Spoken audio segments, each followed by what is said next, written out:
राजस्थान विधानसभा का सत्र लगातार जारी है। विपक्ष लगातार सरकार पर सवाल उठा रहा है और लगातार गतिरोध भी सदन में देखने को मिल रहा है। इसी बीच कुछ नेता जो हैं, चाहे वसुंधरा राजे है, किरोड़ीलाल मीणा है, चाहे गोविंद सिंह डोटासरा है, तमाम ऐसे नेता हैं, वो कहीं न कहीं सदन से गैर मौजूदगी में रह रहे हैं, जिसके चलते बीजेपी हो चाहे कांग्रेस, दोनों ही एक दूसरे पर सवालिया निशान खड़े कर रहे हैं। वहीं दूसरी ओर जो जाट समाज से नेता आते हैं और नागौर से आने वाले नेता है, वो हनुमान बेनीवाल लगातार बीजेपी और कांग्रेस दोनों को ही घेर रहे हैं।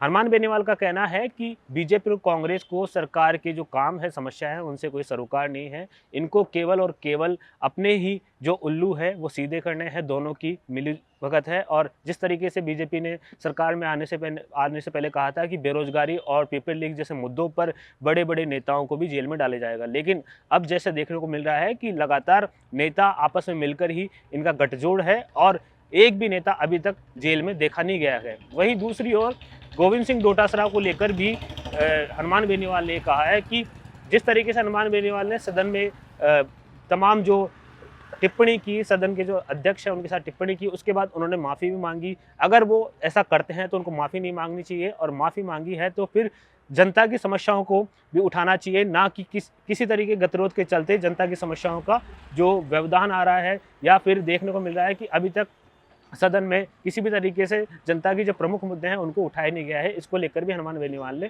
कांग्रेस पर निशाना साधा है। वहीं दूसरी ओर हनुमान बेनीवाल ने एक बार फिर से वसुंधरा राजे और किरोड़ीलाल मीणा के मुद्दे को भांपा है और कहा है कि किरोड़ीलाल मीणा मेरे को छोड़ के चले गए और वसुंधरा के पास गए, वहां वो मंत्री बन गए। अगर वो मेरे साथ रहते तो शायद प्रदेश में आज हाल कुछ और रहता। प्रदेश में कहीं ना कहीं देखा जाए तो आज दो नेता बड़े खड़े होते और तमाम जो जनता है, बेरोजगार है, उनके मुद्दे को लेकर हम दोनों साथ मिलकर खड़े होते। वहीं उन्होंने ये भी कहा है कि लगातार जिस तरीके से बीजेपी है वो समाजों को बांटने का काम कर रही है।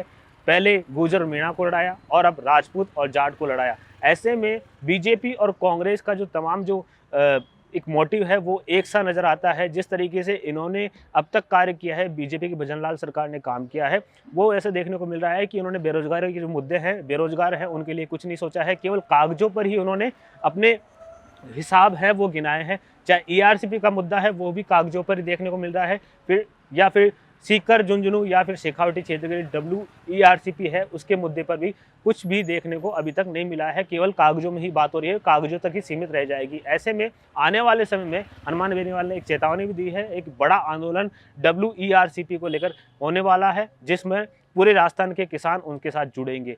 वहीं दूसरी ओर हनुमान बेनीवाल का ये भी कहना है कि जिस तरीके से कांग्रेस और बीजेपी ने मिलकर तमाम जो सरकारें चलाई है, चाहे गहलोत की सरकार हो चाहे वसुंधरा की सरकार हो, उसमें अब तक इन्होंने युवाओं को, किसानों को और आमजन को ठगा है। इसलिए अब प्रदेश में जो संघर्ष है RLP का वो और भी मजबूत होगा, लगातार जारी रहेगा और आने वाले समय में चाहे बीजेपी हो चाहे कांग्रेस हो, दोनों की ही सरकार नहीं बनने देंगे। क्योंकि कांग्रेस में तो जिस तरीके से देखा जा रहा है कि 4 गुट तैयार हो चुके हैं, गोविंद सिंह डोटासरा, टीकाराम जूली और सचिन पायलट और अशोक गहलोत। वहीं दूसरी ओर बीजेपी की बात करें तो बीजेपी में कहीं ना कहीं किरोड़ीलाल मीणा दूसरी तरफ भाग रहे हैं, वसुंधरा राजे दूसरी तरफ भाग रही है और बीजेपी में भी कहीं ना कहीं गुटबाजी अब चरम पर देखने को मिल रही है। ऐसे में इन दोनों ही पार्टियों को समाज के जो सामाजिक मुद्दे हैं, जनता की समस्या, उनसे कोई सरोकार नहीं है। इसलिए आने वाले समय में जो RLP है बड़े मुद्दों को लेकर संघर्ष करेगी और आने वाले 5 साल बाद में प्रदेश में सरकार बनाने की भी एक पूरी प्रयास करेगी। कैमरा पर्सन चंद्र प्रकाश के साथ मैं हेमंत शर्मा, राजस्थान दस्तक।